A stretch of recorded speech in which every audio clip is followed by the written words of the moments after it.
Terus, nah ini konsep-konsep dasar dalam psikologi yang humanistik. Nanti kalian akan banyak ketemu istilah-istilah ini. Yang pertama, ya tadi ini kan salah satu manifestasi dari potensi manusia yang positif tadi. Yang pertama, pendekatan humanisme pada manusia itu meyakini adanya free will.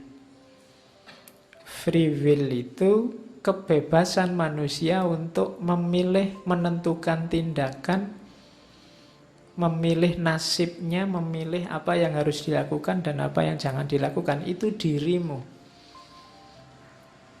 Beda dengan kemarin. Kemarin itu kan kita kayak mesin yang disetir oleh bawah sadar, dikendalikan oleh lingkungan. Kalau ada orang ngomong, alah hidupmu itu kan ditentukan oleh dunia sosialmu. Kalau versinya humanisme ini ndak 100% begitu. Dunia sosial mungkin mempengaruhimu, tapi keputusan kamu ikut dunia sosial atau tidak itu ada di tanganmu. Jadi dia percaya kebebasan manusia. Malah kamu jadi muslim itu kan karena ikut kakek nenekmu, ayah ibumu toh, sehingga akhirnya kamu tertarik jadi muslim. Enggak. Katanya ini ketika akalmu lengkap, hidupmu sudah mandiri, otonom, sebenarnya kamu bisa memutuskan masih tetap muslim apa enggak muslim. Hakikatnya kamu itu bebas. Kenapa kamu masih muslim? Ya mungkin pilihanmu dengan pertimbangan-pertimbanganmu sendiri sekarang. Tidak serta-merta karena ikut ayah ibu. Kalau dulu memang manut karena akalmu belum lengkap. Sekarang akalmu sudah lengkap kan? Lah kok kamu masih muslim? Pasti kamu sudah punya pertimbangan-pertimbangan sehingga kamu memutuskan masih muslim. Ya mboh, kamu sendiri yang ngerti. Meskipun kamu tidak pernah mikir sebenarnya kan, tapi ketika kamu memutuskan, itu pasti kamu punya alasan. Jadi hakikatnya kita itu free will, bebas. Ini dasar pendekatan humanistik. Yang kedua, ada namanya self-image. Self-image itu konsep diri. Kamu melihat dirimu sendiri itu seperti apa sih? Itu self-image. Setiap orang punya ini. Saya itu orangnya pendiam loh Pak, tidak terlalu banyak omong. Itu self-image, kamu merasa dirimu seperti itu. Meskipun mungkin temenmu, alah nggak banyak omong apa, dipancing sebentar juga tidak berhenti jawabnya misalnya. Tapi kan kamu merasa self-image-mu itu, saya ini hitungannya termasuk anak soleh loh Pak, dibandingkan yang lain misalnya. Saya ini lebih intelek Pak daripada teman-teman, lebih punya kelebihan. Itu self-image. Kesanmu tentang dirimu sendiri itu self-image. Kesadaranmu tentang dirimu, nanti di belakang ada teorinya. Setiap orang pasti punya. Ya paling tidak kalau kamu ditanya orang, kamu itu orang yang seperti apa sih? Nah, itu kan terus kamu jawab, itulah self-image. Saya itu orangnya sabar kok Pak. Saya itu orangnya telaten kok Pak. Saya itu ndak apa-apa kok Pak kalau dibohongi asalkan menguntungkan misalnya. Itu self-image. Ada lagi biasanya gandengannya self-image itu self-evaluation. Dari gambaranmu tentang dirimu terus kamu punya penghargaanmu atas dirimu sendiri. Namanya kita sebut harga diri. Jadi ini sebenarnya evaluasimu terhadap dirimu, penilaianmu terhadap dirimu. Kamu merasa dirimu orang soleh, kok ya malam minggu tiba-tiba yuk dugem yuk misalnya. Kamu kan tersinggung loh.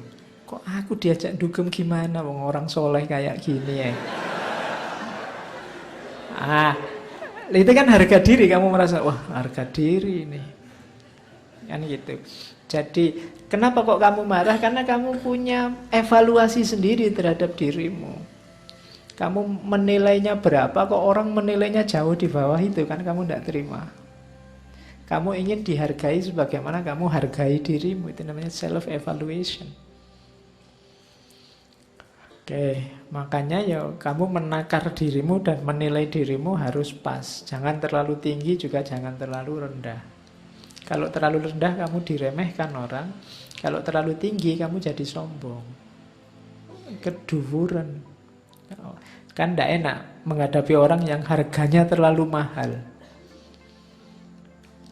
Diajak ngomong itu tersinggung, diajak ini marah, diajak itu marah. Dia harus spesial terus. Itu biasanya orang menakar dirinya terlalu tinggi. Tidak enak diajak bergaul, tapi juga jangan terlalu murah.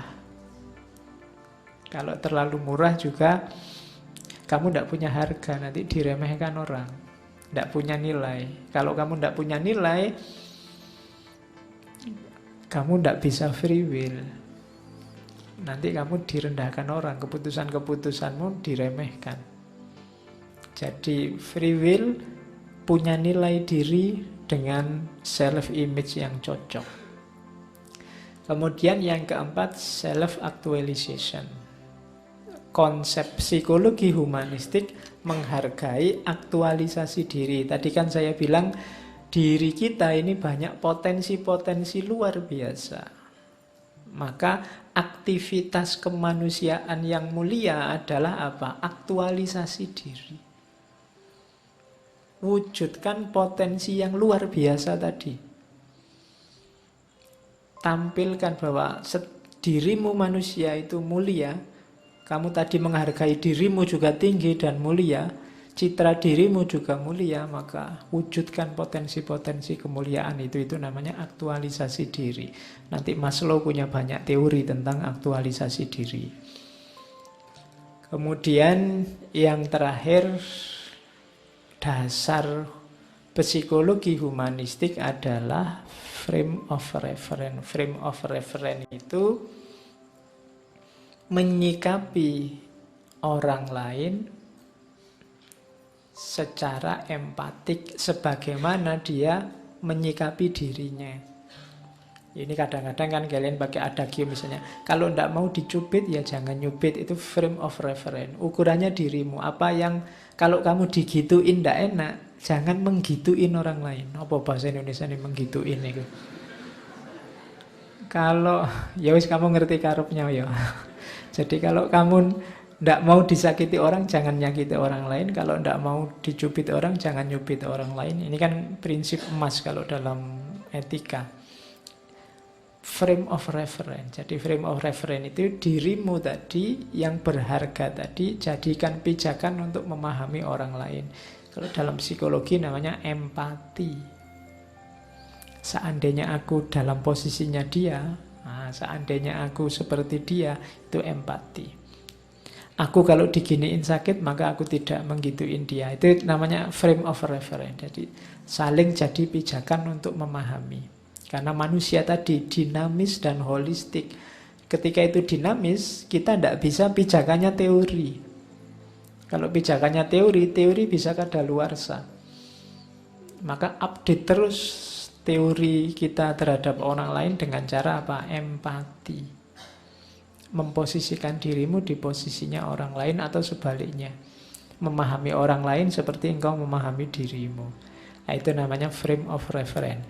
Jadi konsep-konsep 5 ini, free will, self-image, self-evaluation, self-actualization, frame of reference, ini konsep-konsep dasar dari psikologi yang humanistik. Dari situ nanti muncul asumsi perilaku manusia.